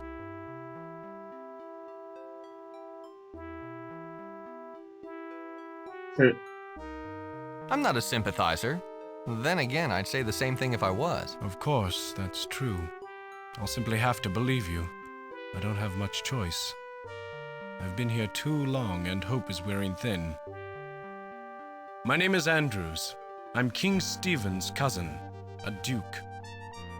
Why are you here? It's a long story. I was leading my people against the elven forces on one of the smaller Volcarian isles. We were greatly overmatched, and they defeated us easily. They killed most of my army and took the rest as slaves, including myself. Luckily, they didn't recognize me as the king's cousin. I would be more valuable as a hostage for ransom than as a slave. I recognize you as something a little bit better than the other slaves. You're wearing clothes. Why haven't you been rescued before now? When elves capture humans, they divide them into small groups aboard their fleet of flying ships. That way, rebellions are manageable and usually non-existent. Aboard these ships, slaves are impossible to track. Even if there was a plan to rescue us, they'd never be able to single out this particular frigate. If King Stephen knew you were here, could he rescue you? It's possible, I suppose. If you can get to my cousin and tell him that I'm being held prisoner here on Drevlin, he would do everything in his power to rescue me. You'll need something to convince him, though. Go to Eulandia, the fourth island. Give this to the king. The ring should be enough to convince him to believe you. This was after he thought for a moment, reached into the lining of his tower jacket, and got out a gold signet. Who are these other people? Members of my army. Now, like myself, slaves to the elves. Although the ship is powered mostly by magic, it requires manpower to steer it. Following the elves' commands, we manipulate the ropes you see here, which change the attitude of the wings. That's what we do. That's all we do. That seems rather mean. What's the story behind these gods? Drevlin is important because the Kixie Whinsey, as these dwarves call it, pumps out water as a byproduct to whatever else it does. Water is scarce throughout the realms. In order to control this water source, the elves have convinced these gullible dwarves that they are gods. Their claim is based on a simple glow spell dreamed up by the ship's wizard. The crew is fairly small, only about 4 or 5 elves, but they are spread thin throughout the caverns. In order to maintain the spell, the wizard has created miniature statues that he uses as substitutes. He keeps them all aboard the ship in one place. As long as the glow spell lasts on the statues, no matter where the elves are, they continue to glow, and the dwarves continue to believe that the elves are gods. That's all. Thanks for the information. As you wish. But I can only hope that you will return to aid us. Of course. So now we have a new location. Because we're about to hit a dead end here for now.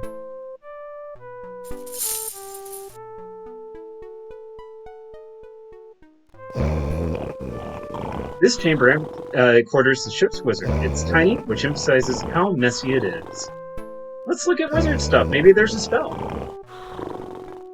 The wizard has collected a few papers and other bizarre objects, none of which have any use. Wine jug? Sure. We'll take it. Can we put the cork in the wine jug? The cork is too big to fit in the wine jug. Oh well. Is there anything else? Well, let's look at these figurines. There are 3 figurines. All of them are miniature elves, and they all glow bright. Well, we can look at the ship wizard. Ship's wizard lies sprawled on a cot, snoring away. With every exhalation, you smell the strong odor of wine. Well, let's see if we can out-wizard this fool. Let's burn him up with some heat.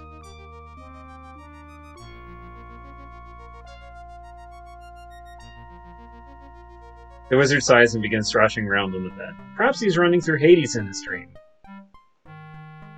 Let's wait. What is a human doing loose? In my quarters. I'll have to take care of you quickly.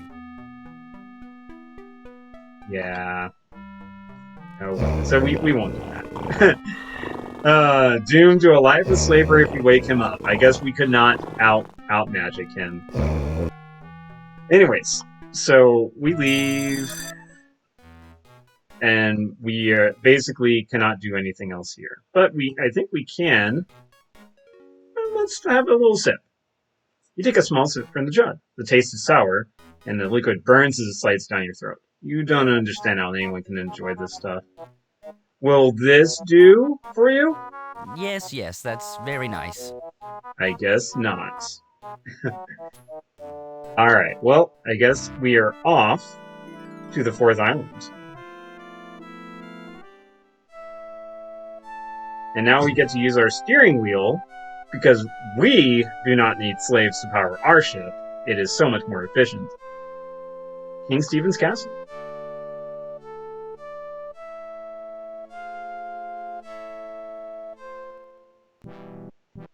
Off to the north, you see a splendid castle, although it is built more like a fortress. King's forest is comprised of a combination of wild and cultivated trees. 2 sentries guard this gate to the castle. A path winds around the castle wall. Let's see what's around that. No trespassing on the castle grounds. Off with you now. Okay, well, we start to wander down the path that follows the castle wall and cannot yet. So let's just, I guess, talk to these folks. Why are you sneaking around on royal grounds, knave? What's your business here? I'm not sneaking. And who are you calling a knave, blackguard? That's a form of the word guard I'm not fond of. Who are you calling a blackguard, varlet? Who are you calling a varlet, ruffian? Who are you calling a ruffian, scoundrel? Who are you calling a scoundrel, rogue? Who are you calling a rogue, rapscallion? Who are you calling a rapscallion, thug? Who are you calling a thug, miscreant? Who are you calling a miscreant, cad? Who are you calling a cad, villain? Who are you calling a villain, scamp? Who are you calling a scamp, scapegrace? Who are you calling a scapegrace, cur? Cur? You're resorting to animal references? Well, I'm all out of insults anyway. What the heck do you want? That was enjoyable. Alright. I'm here to see the king. Would you tell him I'm here? You and everyone else in the kingdom. Now, if I start making special trips to tell the king you're here, I'll have to do it for everyone else. If you had real business with the king, you'd have an appointment. Now just turn around and go back the way you came. You don't understand. The king isn't expecting me, but I've got to see him. His cousin is in danger. Is he in danger of running out of money? He must be pretty desperate if he's enlisting help from the likes of you. Do you have any proof? A signed note from the Duke? Anything? Let me think about it. Sure, you do that. If you pull anything out of the air that supports your story, you be sure and hand it over. Until then, you'd better be on your way. I don't know why I have to think about it when I just pull this ring out of my pocket. Well, let's see if it's fancy enough. You slide the ring onto your finger and admire it for a few moments, then remove it. One shouldn't presume too much. Alright, let's go to them now. You hand the Duke's ring to the nearest guard. He examines it carefully, then eyes you with suspicion. Somewhat forcefully, he offers to escort you inside. It doesn't seem to you that you have much choice. Soon, you enter the royal throne room. You stand in front of King Stephen himself. Once a renowned warrior, he's older now, but remains a powerful and formidable man. He shuns royal robes in favor of battle armor, as if he's ready to lead his troops to war at any second. He sits comfortably on the throne and looks at you with a light smile. Beside him hovers a brown-robed wizard. He casually introduces himself as Trian, the royal magician, but at the same time watches you warily. What do we have here? A brigand who's stolen my cousin's signet ring? Someone who has kidnapped the Duke? What do you want from me, ransom? I must warn you, I don't deal with traitors to the crown. It's hard to talk business with someone who's missing a head. Now that we've dispensed with the preliminaries, tell me why you're here. Nothing now, thanks for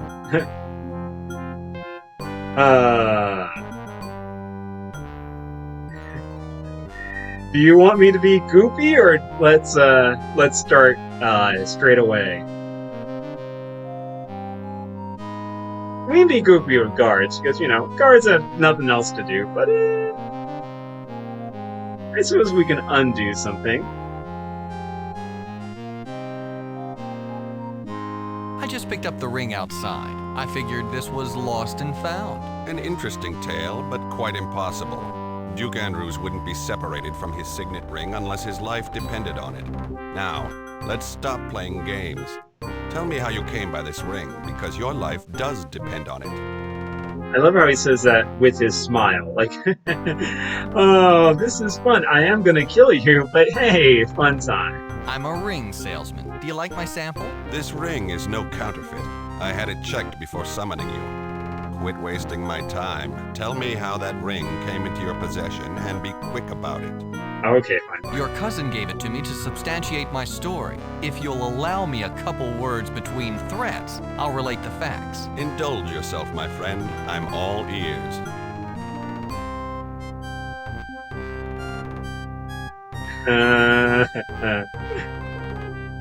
I don't talk well when I'm under pressure. I think you'd find yourself under a bit more pressure when you're on the rack. Neither of us want to wait that long, though. Save us both the effort and just tell your story, won't you? Well... Nope. Dang it. Oh, I was trying to get the other one. Oh. You explained Duke Andrews is rotting in the slave galley on Drevin. You're quick to add that you can't guarantee how long the ship will remain there. You suggest that King sends his forces to rescue the Duke immediately. I appreciate the information, but there's little I can do. Drevlin is the elves' main source of water. They guard it jealously. My armies wouldn't make it anywhere near the ship that Andrews is trapped aboard. There is another way. If my cousin is out of the elves' clutches, we will be able to free him. Somehow you have a way to get in and out of Drevlin undetected. Return there, get that slave ship to lift off, to go back to the Tribus Empire. I don't know how, but you must do it. Their ships traditionally follow a route through space that I control. We will set an ambush for it. As soon as we see the frigate, we'll box it in. Those ships are usually manned by skeleton crews. We shouldn't have any trouble wresting control. After the ship is ours, we'll bring it here and free all of the slaves on board, including my cousin. You are now my agent. If you are able to pull this off, I'll make it worth your while. I'll inform my men that you represent my authority, just so you won't run into any trouble. We are at war, you know, and my men are very suspicious of potential spies. Good luck, my friend. I hope to see you back here soon.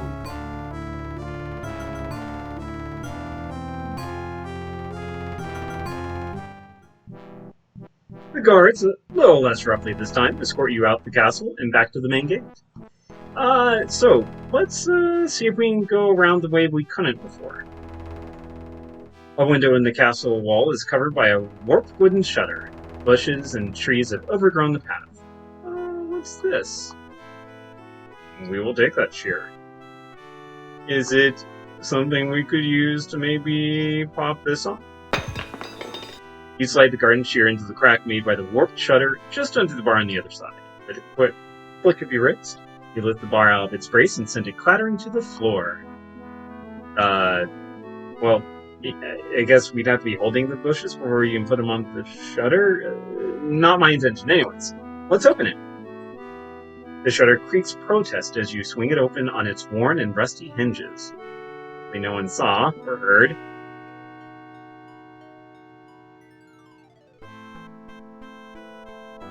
As you start to swing open the shutter, you see someone enter the room beyond. You close the shutter to its original position to watch the approaching figure through the crack. When he gets further into the room, you recognize him as Trian, King Stephen's royal wizard. Trian walks up to the tapestry hung on the wall and, with a fluid expert motion, weaves a rune construct in the air. The spell sinks into the tapestry and somehow changes the image. It looks perhaps a bit more real than it did before. Trian then walks right into the picture, becomes part of it. He speaks with another figure inside, an elf prisoner in the dungeon, and then departs, both the tapestry and the room. Immediately, the tapestry fades back to a dull imitation of reality, no longer a doorway into another world. You have learned the spell. What spell, you say? It is called Create Reality Pocket.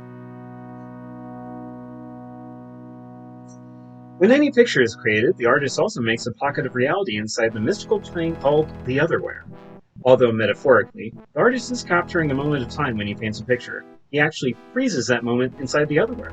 The Create Reality Pocket spell, when cast upon a picture, forms a portal to that captured moment. People can enter it, interact with the subject of the picture, even place objects inside it and take others out.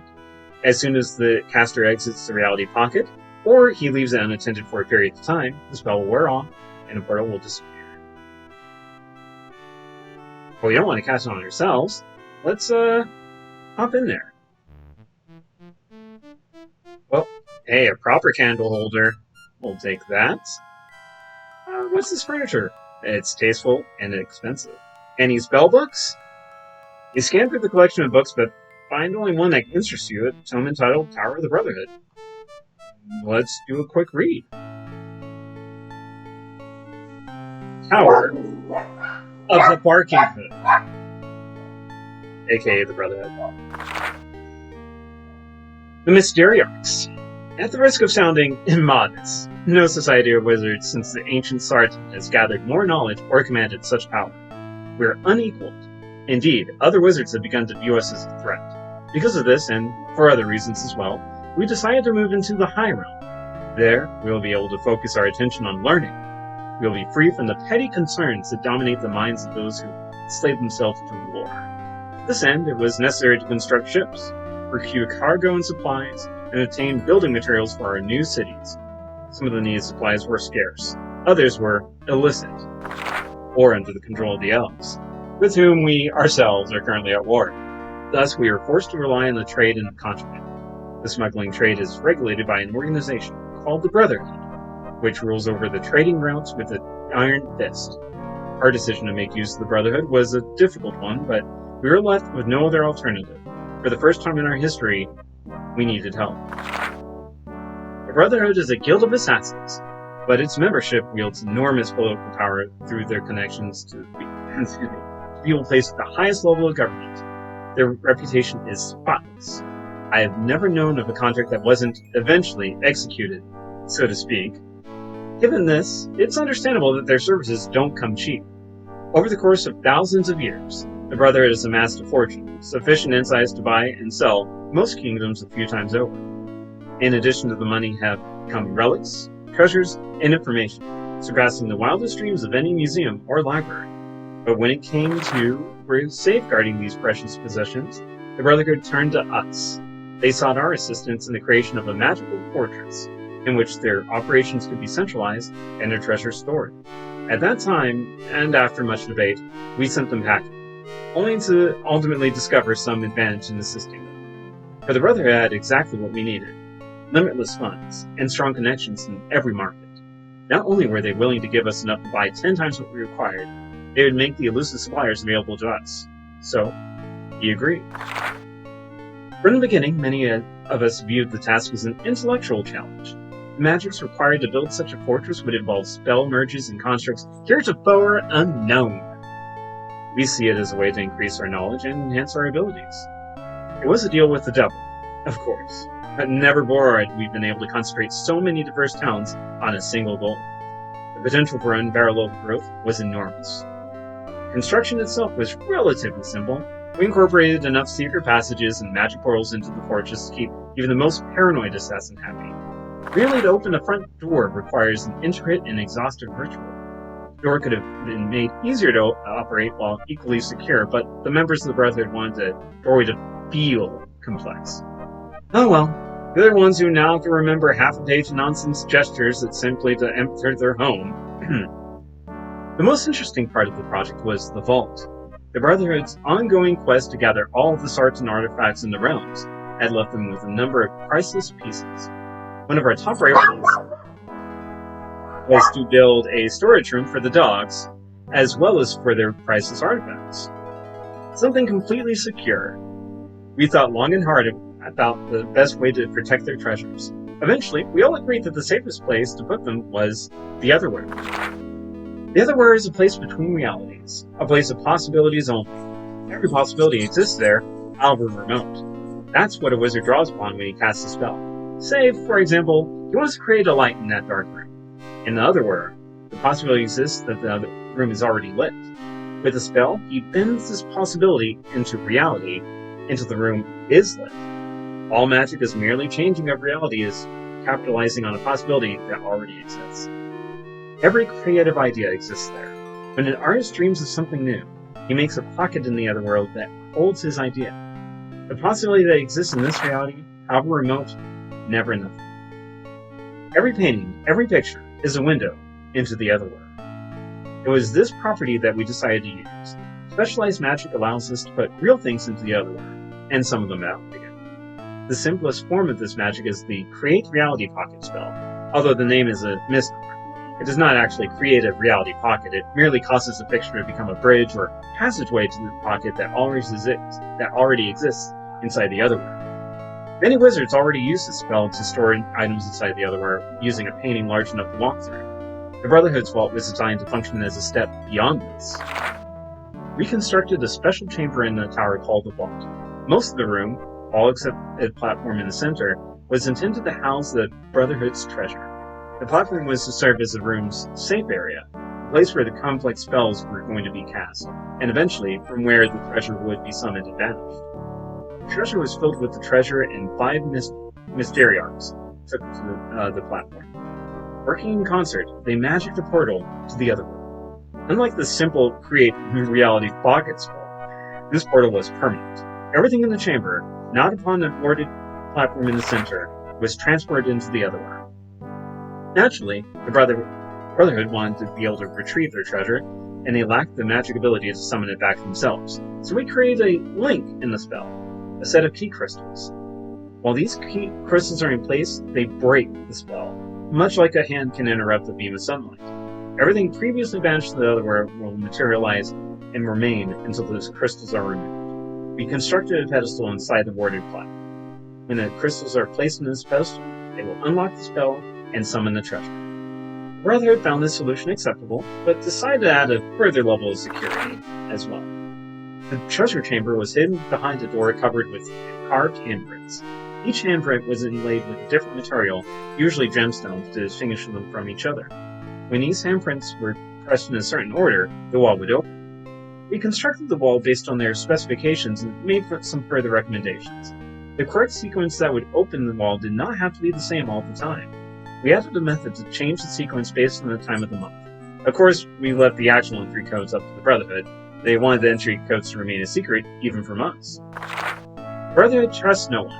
I believe that, had they been powerful enough to eliminate everyone associated with the construction, they would have already done so. Only the fact that we intended to leave the mid-realms made the Brotherhood rest easy. I surmise that if they knew that this text existed, they'd have stopped at nothing to destroy it. Well, that's interesting. I'm sure that will not be relevant at all later. So, let's do that little spelly thing that we saw.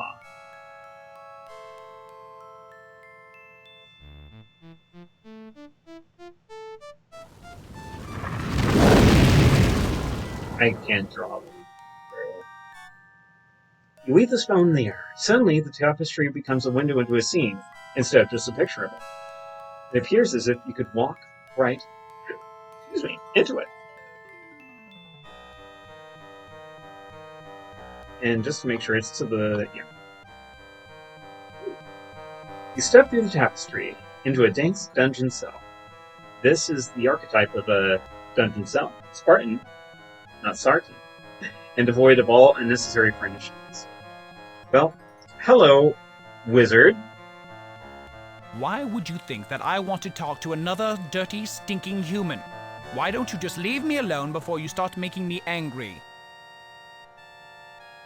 You don't look like you're in any position to make demands. I may not be able to leave, but I certainly don't have to waste my time talking with you. Waste time? What else are you going to do? Sit here and not talk to you. Oh, okay. Sorry. Bad foot. Why would you think that? So, do you like these accommodations? What do you think?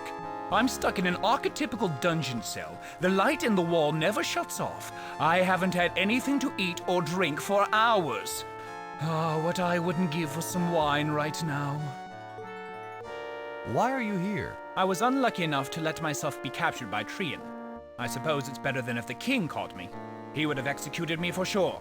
Trian's keeping me alive to get whatever information he can.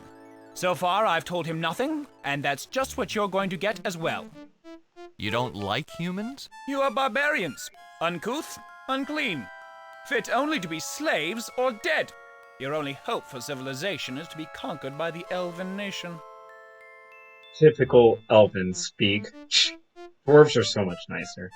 Alright, I'll leave you alone. Good. Bugger off. Hey, you did mention something about wine.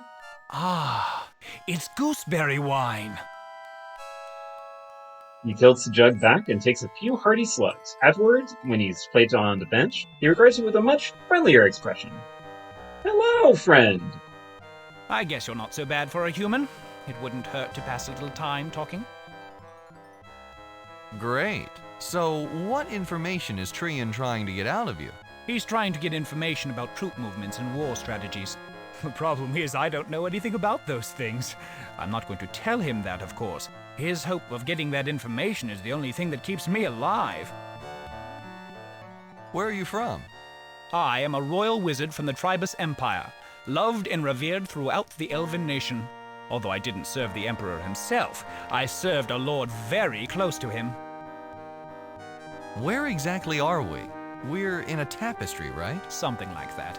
The spell that Trian used on the tapestry created a pocket of reality. This cell exists only in the Otherwhere, a place of infinite realities. It was created when the artist made the tapestry. The spell connects a bridge between the real world and this room. When the caster leaves the pocket, he severs the tie and the pocket is cast adrift back into the Otherwhere. How long have you been here? A few weeks. It has been hellish. Trian has treated me abysmally. Even though you human barbarians have no manners, I was under the impression that traditional respect between wizards would have resulted in better treatment. So, you're a wizard, huh? Of course I am. I'm only of the 4th house, but it makes me formidable nonetheless. If I hadn't been distracted by that serving wench, Trian would never have gotten the drop on me. If you're so powerful, why haven't you escaped? Every time Trian casts the Create Reality Pocket spell, he summons this cell from the Otherwhere. After he leaves, the cell is cast adrift back into the Otherwhere. It's impossible to make that connection from this side. Even if I could break through these bars, I wouldn't be able to leave the cell until Trian returned and reestablished the link. At that point, he would keep me from escaping. If you hate this dungeon so much, can't you use your magic to change it? Well, if I could get out of these bars, I'd probably douse that glow lamp on the wall. It's impossible to get any sleep with the lamp always shining in my eyes. In order to remove the glow spell that's on it, I'd have to create a shroud of darkness and place it over the lamp, and it's out of reach. How exactly does that shroud of darkness spell go? Come here, I'll show you. Now, first you need a black cloth. The color is important because black absorbs all light. When you place the prepared cloth over the glowing object, the cloth is going to do just that, absorb the light, albeit to an even greater extent. Then you cast the Shroud of Darkness spell upon it, like so. His hands cut gracefully through the air, tracing a glowing magic rune structure. Watch entranced as the spell takes shape. The wizard completes the structure. It hangs in the air, excuse me, and you study it intently. Focused on memorizing the spell, you fail to observe the wizard's hand slipping into motion again. Suddenly his hand grabs yours, and he jerks you out of your trance. Another spell hangs in the air. Benignly, the first spell fades away, but the new spell begins to take effect. You're staring at the new rune construct in confusion, your hand locked in his iron grip, when you notice a tingling sensation spread through your body. A thunderclap later, and you notice that you're looking at the floating spell from the other side. Immediately, the wizard releases your hand, and through the bars, you see him race out of the room laughing. The spell fades, and you realize that the wizard used his magic to swap positions with you. You are now the prisoner in the cell, and he is free. You drop heavily to the bench. After hours of waiting, Trian walks into the cell. Seeing you sitting on the bench stops him in his tracks. You clear your throat and explain what has transpired. He listens intently and, after a moment of thought, decides to free you. Trian escorts you into his personal chamber. He explains that he was keeping the wizard's secret from the king, so he cannot report the escape. He tells you to forget that you ever saw him, and asks you to leave the same way that you entered. Trian walks out the door and locks it behind him. There was some more information we could have gotten, but... oh well, that's... c'est la vie. We're not going to be an undoer, unless it's a dead ending. But... we did learn something interesting. Black cloth and shrouded darkness. Let's see what happens. So that would be a... yep, Jew. I think I did it. I don't have black cloth, though. As you read the spell around the shirt, the light around you dims, as if the shirt was drawing it in. When the spell has been completed, you can only make out the vague shape of the shirt, but none of its features. It looks like a hole in the air. You can barely make it out. It sucks light like a sponge, if a sponge could suck light. Well, let's head back. Oops.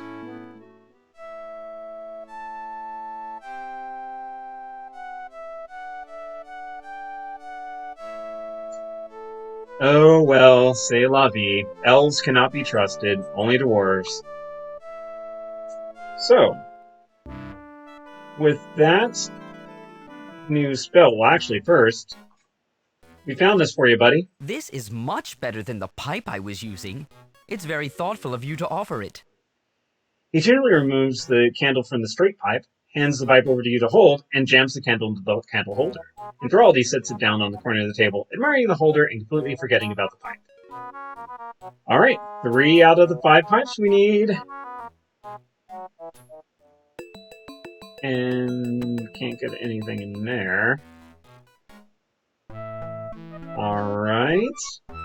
Well, one more time without nukes, I think. Cover your ears, folks.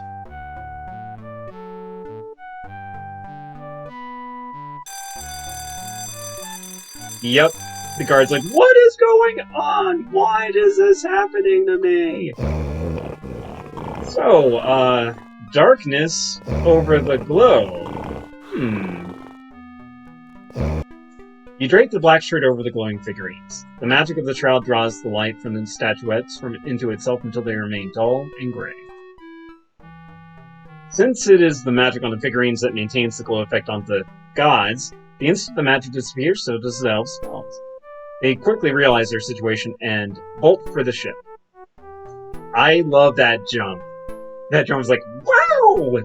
Clickety heels, let's skedaddles. Dwarves, seeing their gods without their glow, quickly form a lynch mob. They chase the hapless elves out of the caves, bellowing rather imaginative and graphic threats of violence. The noise causes the sleeping wizard to stir. To keep from being discovered, you dive out of his quarters onto the ship's deck. Alright, let's do another Saberoonie.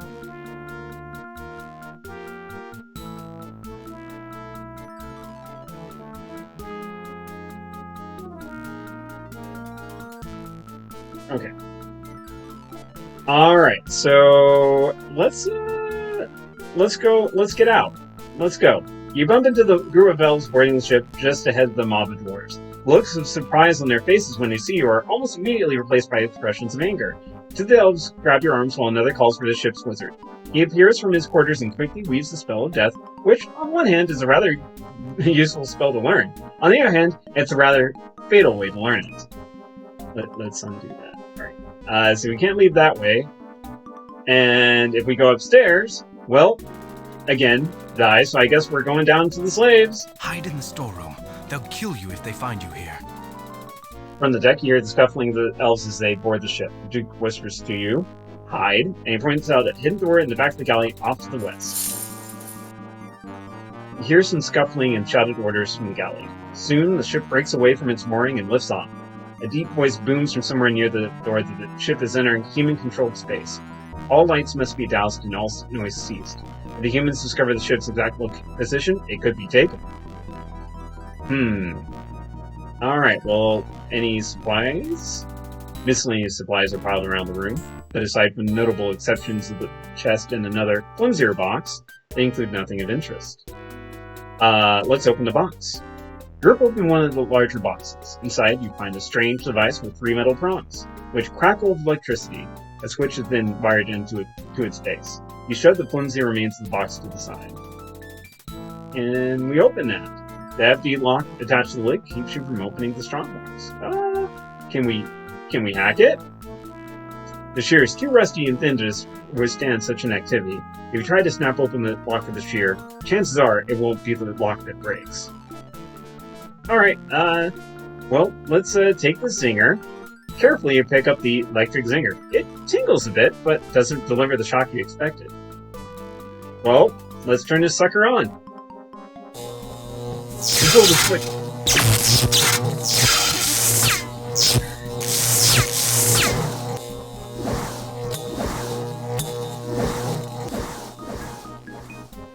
You pull the switch attached to the electric zinger. As soon as the connection is made, the whole contraption flies out of your hands, bouncing off the walls and throwing sparks everywhere. Evidently, the light and sound pouring through the portholes was enough to attract the attention of King Stephen's forces. They surround the ship in mid-flight, board her, and take the captured vessel back to the castle. Congratulations. You actually succeeded. I didn't expect it, but I am pleased. Andrews and his men are safe. My thanks, friend.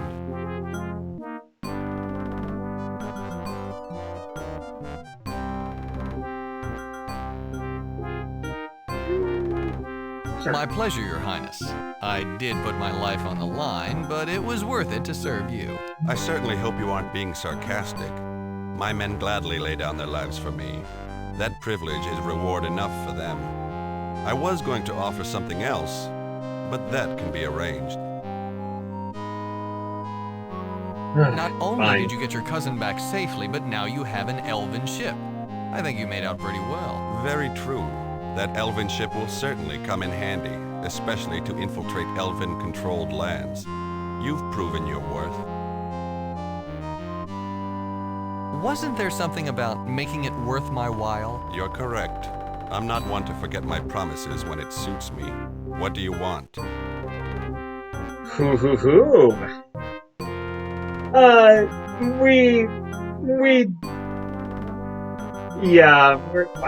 I think we are more loyal than money and daughter. We are on a mission from the guy who saved our lives, so we'll be serious about this one thing. Perhaps you could just supply some information. Certainly. Tell me what you'd like to know. You relate your experiences on Drevlin and explain that you're looking for an artifact that the Kixie Winsey may have buried somewhere. If that's true, only the Kixie Winsey can dig it back up. I'm not sure how I can help you there. Even my learned wizard knows precious little about the Kixie Winsey. There is something I might be able to offer, though. The Kixie Winsey is an ancient Sartan artifact. Only the Sartan knew exactly what it did and how to control it. You know the Sartan, eh? Since they disappeared ages ago, all that remains are the books and documents they left behind, but they are very scarce. In fact, the only place you can find them is in the Tower of the Brotherhood. Why is the Brotherhood the only place you can find these documents? Doesn't anyone else have a collection? A long time ago, private researchers kept their own collections. They soon experienced very fatal accidents and their collections were appropriated by the Brotherhood. Pretty soon, whenever Sartan artifacts were discovered, they were delivered directly to the tower. Nowadays, the Brotherhood usually employs the researchers outright. Well, we kind of know what the Brotherhood is, but what is it like from your perspective? What's the Brotherhood? The Brotherhood is a guild of assassins. They pride themselves on the completeness of their library. They've gathered information from every corner of Arianis. This includes all of the Sartan artifacts they could find. No other collection exists anywhere. If documents exist that discuss the function of the Kixie Winsey, they're in their tower.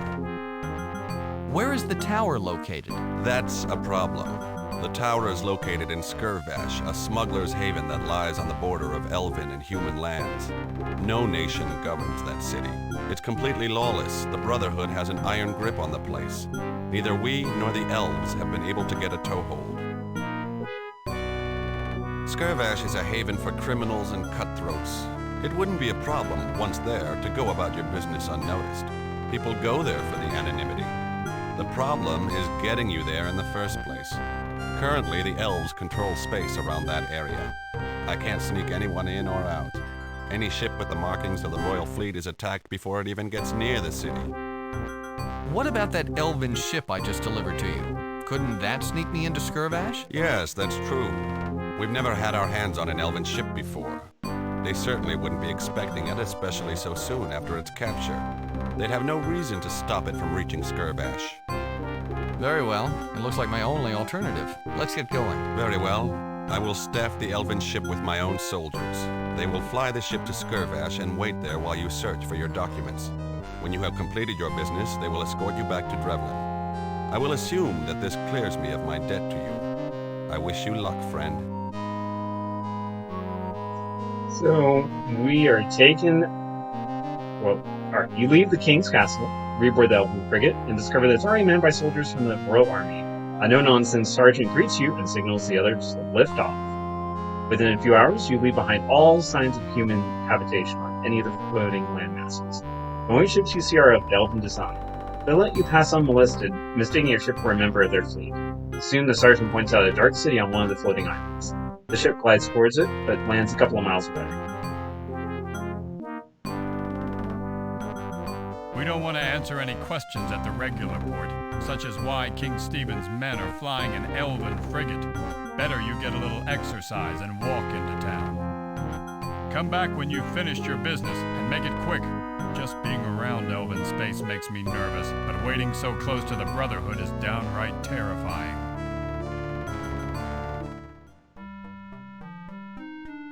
Well, here we are, about to hit Brotherhood land.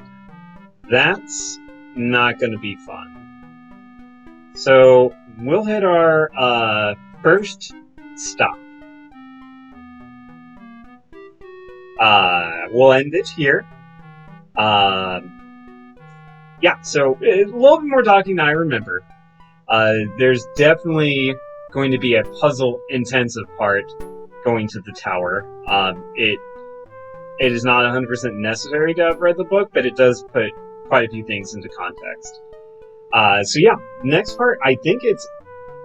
Hopefully we'll be done with Arianis at the end of next stream, but I just remember the tower just being such a headache. Because yeah, it's a bit puzzling. And I'm pretty sure I remember how it is, because I've played this a couple of times, all the way through, because I do love the game, I love the voice acting, and, just the story plot itself as it kind of unfolds.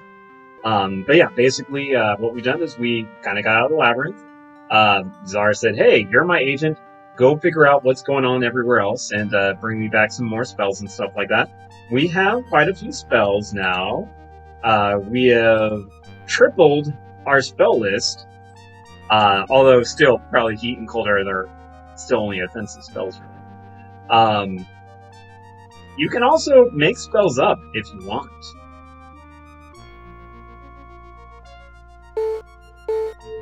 Up to that many.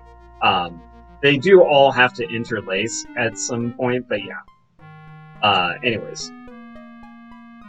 There are some spells that you do have to create in the game.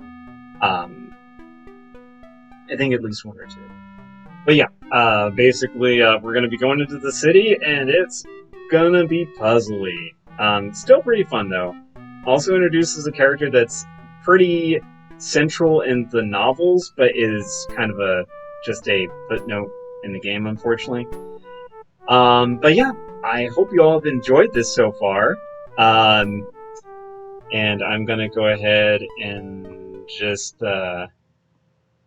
soften that. Thank you everyone for putting up with the technical difficulties at the beginning of the stream. Now that I know kind of how to fix them, it won't happen next time, and I'll just load. I'll just whenever I start tomorrow's stream, we'll just be right here. But yeah, it's this game definitely takes me back. I played this. I think it was high school time and stuff, and it was just reminded me of some pretty fun times. But yeah. Yeah, sorry. I'm just like starting to get flashbacky and remembering. I'm like, nostalgia. That's a thing. But yeah, thank you all so much. I'm gonna go ahead and do my closing song. I have a closing song and ending song bit kind of thing. Now I've gotten a little bit better at the twitchiness. I will try to fix the banner and face cam. We'll put them on top. I just thought, chat and the game are more important than the banner and me, right? Right? I don't know. Anyways, I hope you all have a good evening. I'll see you tomorrow at 7-ish. Well, probably a little bit earlier. But yeah, take care. Have a good night. And bye-bye,